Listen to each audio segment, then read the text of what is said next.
Dahlia Lane was halfway through her dog-eared copy of Jane Eyre when the man beside her stirred his cappuccino for the fifth time without taking a sip. She didn't look up.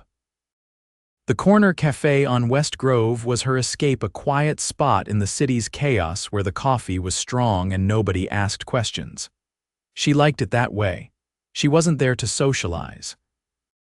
She was there to read, to breathe, to forget she was still job hunting after being laid off from the publishing house 3 months ago.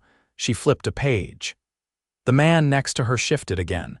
He had a deep, steady presence, like he wasn't used to being ignored. His suit was too tailored, his watch too polished, and the way the waitress kept nervously topping off his coffee told Dahlia he wasn't a regular guy. But she didn't care. She had $25 left in her checking account and exactly 0 patience left for men who wore expensive shoes. Until he spoke. "Do you always read the ending first?" She blinked. "What, you flipped to the back just now," the man said, his voice low and smooth. "Curious habit." She finally looked at him, and regretted it instantly. He was handsome in a way that made her forget what city she was in. Sharp jawline, dark hair brushed back like he didn't care how perfect it looked, and eyes so gray they could have been carved from stone. His suit was navy, his tie undone. He looked like he'd just walked out of a meeting where someone offered him a yacht and he declined because it wasn't big enough. "I like knowing what I'm getting into," she replied, squinting at him. "Don't you?" He smiled, slow and real. "Not always." She turned back to her book. He didn't say anything else, but he didn't leave either. She'd have forgotten him by the next chapter if she didn't catch him staring again. And again and again. "What?" she snapped finally, closing her book. "You have a coffee stain on your page," he said. "Page 230. Dahlia frowned, flipping through. He was right. She stared at him. "Are you always this observant?" "Only when I'm trying to find an excuse to talk to someone." The boldness hit her like a gust of wind. She should have shut it down. She usually did. Instead she asked, "What's your name?" "Lachlan Ashford," he said, offering his hand. She shook it. "Dahlia, beautiful name." "Does that line usually work?" "I wouldn't know," he said. "You're the first Dahlia I've met." She laughed before she could stop herself. "You're smooth, I'll give you that." He tilted his head. "Let me buy you another coffee." She hesitated. He added, "You've already finished yours, and I promise I won't ask about the ending again." She gave in partly because she hadn't tasted anything but instant coffee in weeks, and partly because there was something about him that didn't feel like a line. He looked at her like she wasn't just a stranger, like he wanted to know the story behind every look she gave. They talked for hours. She found out he was in real estate investments, which sounded vague and boring, but he made it sound interesting. He asked thoughtful questions. He listened. He didn't check his phone once. By the time the cafe started dimming the lights, she realized she'd told him about losing her job, her jerk ex who dumped her on her birthday, and her dream of opening her own publishing business one day. She didn't mean to say any of it, but it just came out. He paid the bill before she saw the check. She caught a glimpse of the receipt, over $50 for what felt like 3 rounds of pastries and drinks. "Did you just tip 50%? She asked, watching him slide his card back into a slim leather wallet. He shrugged. "They were patient." She narrowed her eyes. "Are you one of those guys?" "What guys?" "The ones who throw money around just because they can." He looked her dead in the eye. "You think I'm trying to impress you, aren't you?" "No," Lachlan said, his tone suddenly serious. "I just wanted you to stay." Her breath caught. He walked her out. It was cold. Late spring in the city was always confusing, and without a word, he took off his jacket and draped it over her shoulders. It smelled like cedarwood and something more expensive than she could name. She didn't give it back. "Will I see you again?" he asked as they reached the end of the block. "I don't know," she said honestly. "Do you hang out at cafes hoping women will talk to you often?" Lachlan grinned. "Only when the woman's holding a Bronte novel and pretending not to notice me," she smiled. "I'm usually here Tuesdays and Fridays," he nodded. "Then I'll be here Tuesdays and Fridays." She walked away before she could change her mind. Her heart was thudding in her chest, and his jacket was warm around her shoulders. She didn't know he watched her until she turned the corner, and he was still standing there. What she didn't know, what she couldn't know, was that Lachlan Ashford had a penthouse overlooking the river, a portfolio worth over $20 million, and a driver waiting 2 blocks away who'd been parked there for 3 hours while his boss sat in a cramped cafe chair just to be near her. She didn't know yet that he would fall in love with her, but he already had. Dahlia was halfway through alphabetizing the fiction section at Whitmore Books when she saw him again. He wasn't supposed to be there. That bookstore was her weekday gig, a quiet, underpaid part-time job she'd taken after 3 weeks of rejected resumes and mounting credit card debt. Lachlan Ashford didn't belong among creaky floorboards and yellowed hardcovers. He was all sharp edges and tailored confidence. But there he was, standing between the W and Z authors like he belonged in a place that smelled like worn pages and lemon polish. He was holding a copy of The Count of Monte Cristo and looking at it like it held secrets. "You're 2 days early," she said, stepping out from behind the shelf. His eyes lifted, and for a second they didn't look amused. They looked intent. "I got impatient," Lachlan said. "You didn't show up at the cafe yesterday," she crossed her arms. "That's because I was here, working." "I figured," he said, glancing around. "It suits you." Dahlia raised a brow. "And you just happened to wander in?" "No," he admitted. "I asked the barista where you worked," she blinked. "You tracked me down. I didn't think you'd mind." She didn't know if she did. It should have been invasive, but he didn't say it like a man who thought he owned the world. He said it like someone who wanted to be part of hers. "You're lucky I'm not easily creeped out," she said. "You're lucky I'm not easily discouraged," Lachlan replied, placing the book back on the shelf without buying it. She watched him take a slow look around the store, his gaze settling on the cracked molding above the counter and the crooked display of poetry books no one touched. "You always work alone?" he asked. "Most days." "The owner's in the back making tea that smells like burnt pine cones." Lachlan looked unconvinced. "That sounds suspicious. You get used to it." "I'd rather not." She leaned against the edge of the shelf. "So what did you really come for? Don't say Dumas." He stepped closer but didn't touch her. "I wanted to see if the person I met the other night was real." "I'm not a ghost," she said. "No," he said, "but you vanish like one." She swallowed. "Some of us have to work, and some of us make time for what they want." Dahlia didn't know how to answer that. He was too direct, too unwavering. She'd dated men who ghosted after 2 weeks, who forgot the names of her favorite authors and showed up late with excuses. Lachlan didn't make excuses. He showed up. "I have a 15-minute break," she said. He glanced at the old grandfather clock near the register. "Then let's make them count." They ended up in the alley behind the store, sitting on overturned crates with 2 paper cups of the pinecone tea neither of them liked. The air smelled faintly of wet cement and something sweet from the bakery next door. "You always chase people down when they don't show up?" she asked, blowing on her tea. "Only the ones I can't stop thinking about." She looked at him. "You don't strike me as impulsive." "I'm not."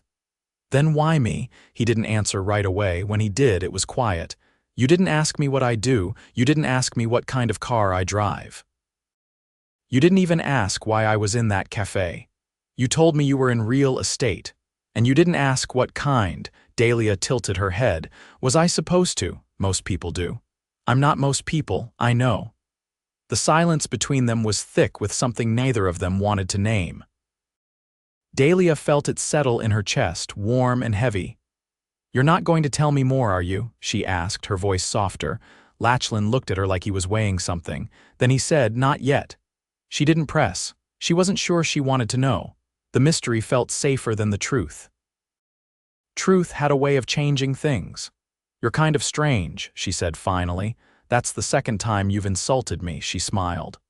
"I didn't say it was a bad thing." He leaned in slightly. "Good, because I think you're the most fascinating person I've met in years." Dahlia blinked. Her heart did something it hadn't done in a long time. It tripped, fell. "You hardly know me," she said. "I'm trying to fix that," he replied. "One Tuesday or Friday at a time." She looked down into her cup. The tea had gone cold. "I should get back inside," she said. He stood with her but didn't move to leave. "Can I walk you home after your shift? You don't even know where I live." "Then tell me." Dahlia hesitated. Every instinct told her to keep her world small, but something about the way he waited without pressure, without assumption, made her want to say yes. "I live 6 blocks away. Top floor, walk up, no elevator." He didn't flinch. "I've climbed worse," she smiled. "Fine. But only if you carry the bag of returns I have to drop off on the way. Deal?" He held the door for her as she slipped back inside. She caught the faintest flicker of something in his eyes, something unguarded. She didn't know what he was hiding. But she knew this. Whatever it was going to change everything. The gallery was quiet except for the soft echo of footsteps on polished marble. Dahlia followed Lachlan through the arched corridor, past abstract paintings and sculptures that looked like they belonged in another century. She clutched her coat tighter, not from cold, but from the awareness that she was wildly out of place. "I didn't know this place was open to the public," she said, glancing at a towering canvas splashed with crimson and gold. "It's not," Lachlan replied calmly. "But the curator owed me a favor." Dahlia stopped walking. "You rented an entire art gallery." He turned, hands in his pockets, expression unreadable. "You told me once you were tired of coffee shops. That doesn't mean I wanted to be dropped into a Bond movie. It's just a space," he said. "The art's the real show." She looked around again. Every frame had a nameplate. Every spotlight was positioned with precision. It didn't feel like a gallery, it felt like a cathedral to people with more money than decisions. "I can't afford to breathe in here," she muttered. "You're not paying," he said. "That's kind of the problem." He studied her for a moment, then walked to a bench beneath a sculpture of tangled wire and glass. She followed reluctantly and sat on the far end. "You're pushing too hard," Dahlia said. "I don't know what you're trying to prove, but I don't need to be impressed. I'm not trying to impress you." "Then what are you doing?" Lachlan leaned forward, elbows on his knees. "I'm trying to understand why you keep pulling away every time I get close." She looked at him, stunned. "You think this is me pulling away? You won't let me pay for coffee. You flinch every time I mention something that costs more than a cab ride. You look at this place like it's a trap." "Because it feels like one," she snapped. "You drop me into these perfect little scenes like I'm supposed to be grateful, but I never asked for this. I don't need a curated evening with lighting and favors and whatever this is." His jaw tightened. "You think I'm trying to buy your attention? I think you're used to people falling into place when you do things like this." "No," he said, voice lower now. "I'm used to people pretending to like me for what I can give them. You're the first person who actually looks me in the eye and sees someone real."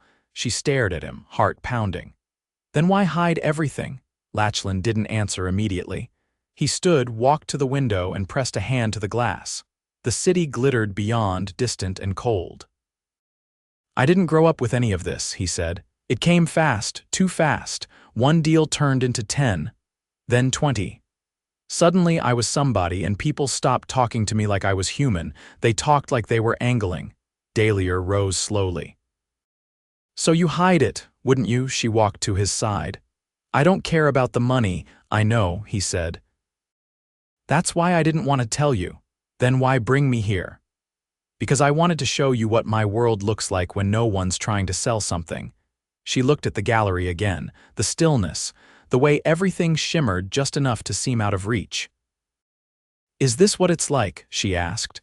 "Your life?" "Sometimes," he said quietly. "Other times it's contracts and boardrooms and people pretending they're not lying. And me, what am I in that world?" He turned to her. "You're the only part that feels real." Her throat tightened. "You don't know me that well. I know you used to write stories when you were little, and you stopped after someone told you it wasn't practical. I know you hate olives and that you crack your knuckles when you're unsure. I know you look up when you're thinking because you don't want people to see your worry." She swallowed hard. "You pay attention." "I can't help it," he said. "You make me want to." Something in her chest cracked open just a little. She stepped back, needing space to breathe. "This is too much," she said. "I'm not ready for all of this." Lachlan nodded just once. "Okay," she blinked. That's it, no argument, no, he said. But I'm not going to disappear either. You should. I won't. She opened her mouth to protest, but he was already walking past her, heading for the exit. At the door, he paused. You don't have to come with me. But if you ever want to see the rest of my world without the lights and favors, I'll be there. She didn't follow him. Not right away.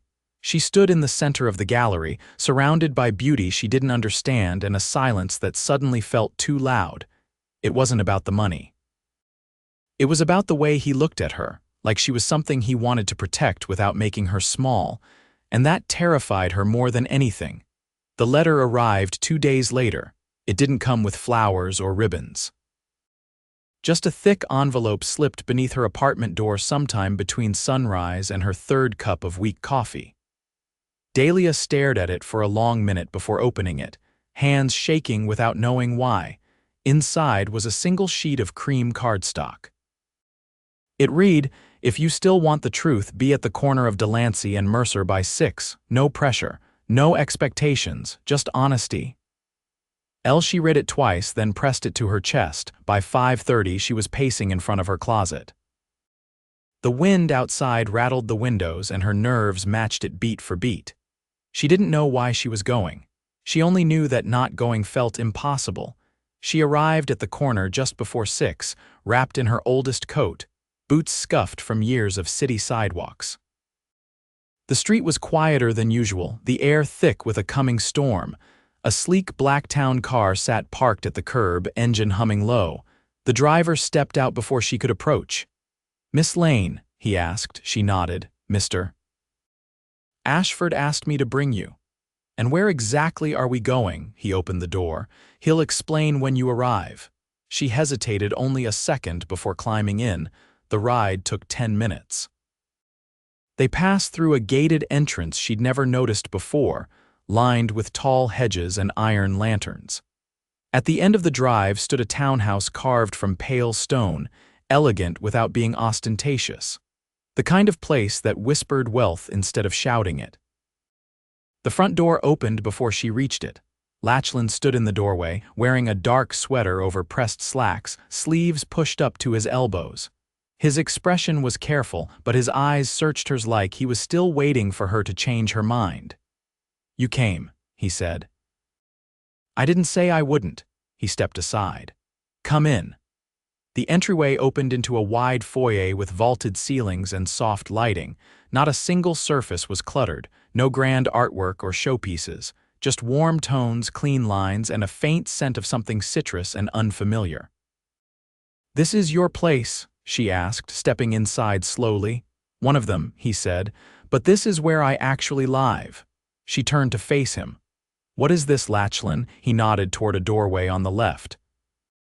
"Let me show you." She followed him into a room that could have been from another life floor to ceiling shelves lined with books, a fireplace set with unlit logs, and a leather chair that looked worn from years of use. "This is where I go when I want to feel normal," he said. "No deals, no meetings. Just quiet. You invited me here for quiet?" "I invited you here because I want to stop hiding things from you." She crossed her arms, pulse quickening. "Then start talking." He walked to a small cabinet near the window and pulled out a thick folder.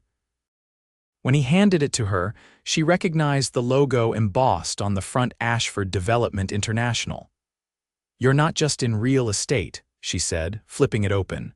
"No," he replied. "I'm the majority owner of one of the largest privately held development firms on the East Coast. Commercial, residential, international expansions. It's taken years." She closed the folder. "And you didn't think to mention this before?" "I didn't want to lead with it. I wanted you to know me before you knew that." She looked around the room. "And this whole thing is supposed to make me feel what? Impressed? Intimidated?" "No," he said. "I want you to see that I brought you into my world because I trust you with it." Her voice dropped. "And what do you want from me?" He stepped closer, his tone steady. "I want you. Not for a night, not for a distraction, for real, for as long as you'll let me." She felt the air leave her lungs. "You don't even know what that means for me," she whispered. "I live paycheck to paycheck. I haven't published a thing in years." I'm still figuring out if I'm brave enough to start over. Then let me help you, he said. Not with money, with space, with time, with belief. She met his gaze. You can't fix me. I don't want to fix you, he said. I want to stand next to you while you fix yourself. Tears stung the corners of her eyes. She turned away, overwhelmed. I'm scared, she admitted. I've never met someone who doesn't use love like a transaction. I'm not offering you a deal, he said softly. I'm offering you permanence. She turned back to him. He didn't move, didn't reach for her, just waited. I don't want a perfect life, Lachlan, she said. I just want one that's mine. Then let me be part of it, he said, not to own it. To build it with you. The silence that followed wasn't empty. It was full of everything unsaid, everything broken, everything waiting to be rewritten. She crossed the space between them in 2 steps, wrapped her arms around his middle, and rested her head against his chest. His arms came around her fast, like he'd been holding his breath for weeks. I'm still angry, she said quietly. I'm still confused. Good, he murmured. That means you're still here. They stayed like that for a long time, the only sound the ticking of a clock somewhere down the hall. Later that night, he walked her to the library's velvet chaise and placed a first-edition copy of her favorite novel in her hands. She opened it and found, tucked between the pages, a note in his handwriting. You said you liked knowing the ending. I don't. I like watching it unfold. She looked up at him. He wasn't perfect. He was complicated and guarded and entirely too certain. But he'd chosen her not to impress, not to possess, but to hold steady in a world that never had been. She reached for his hand. Then and there, without ceremony or spotlight, she chose him too. Rain pattered softly against the wide bay windows of Lachlan's townhouse as Dahlia adjusted the collar of her coat and stepped into the sitting room, still damp from the street. She hadn't planned to come back that night.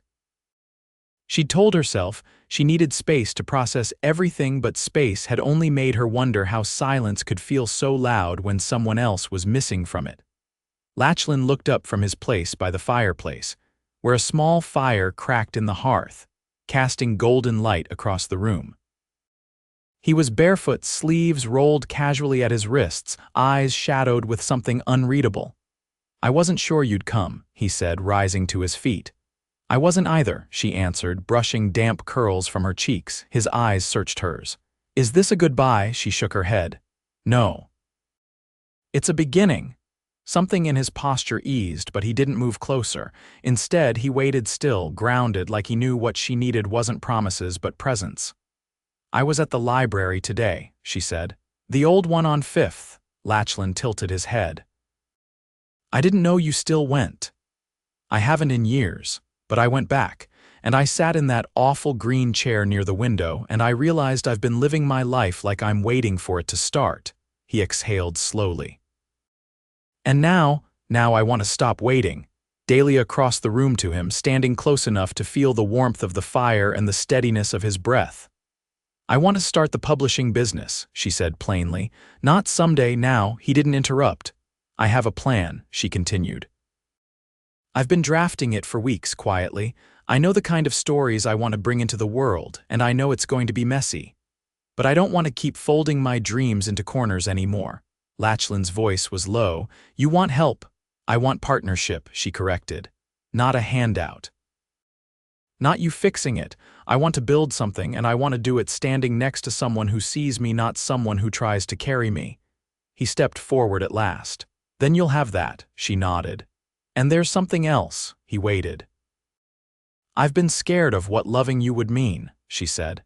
Because you don't fit into any version of my life I've ever imagined, but maybe that's the point. Maybe I needed something I couldn't predict. Lachlan touched her face with a gentleness that made her knees go weak. I don't want to be a detour in your life, Dahlia, he said. I want to be the place you finally come home to. She leaned into him, eyes stinging. Then let's go home together. They didn't need more words. He pulled her into his arms, and for the first time in years, she let herself be held without bracing for the fall. Weeks passed like pages turning fast in a well-written novel. Lachlan moved into a quieter rhythm. carving out time between boardrooms and flights to build a life that didn't revolve around acquisitions, but around quiet breakfasts with Dahlia, long walks down cobbled streets, and evenings spent reviewing manuscript submissions for her growing collection of debut authors. Dahlia's publishing imprint launched in late spring. She named it Finch and Laurel, after the two birds she'd always seen outside her childhood bedroom window, one loud and unafraid, the other patient and steady. The first manuscript she acquired was an unapologetic love story about two people who met in a cafe and didn't run from what scared them. Its author was a former waitress with a story no one had wanted to tell until Dahlia gave her a reason to believe. One afternoon, while reviewing cover proofs in the sunlit corner of their now shared study, Dahlia looked up from her laptop to find Lachlan watching her. She arched a brow. "You're staring." "I'm allowed," he said. "You're mine.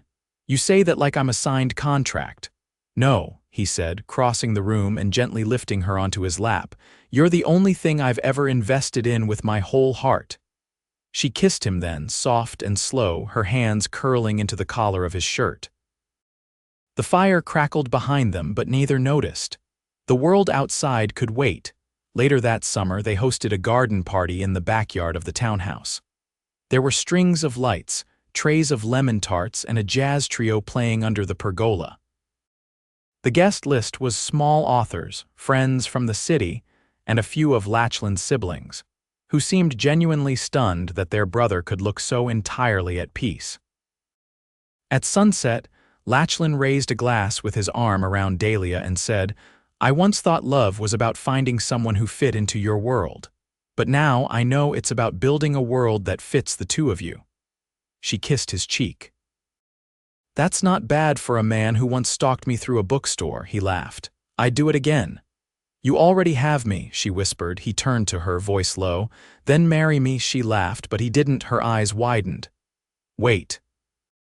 "You're serious?" Lachlan pulled something from his jacket pocket. A ring, not flashy, not oversized, just elegant, timeless like her. "I want a life with you," he said.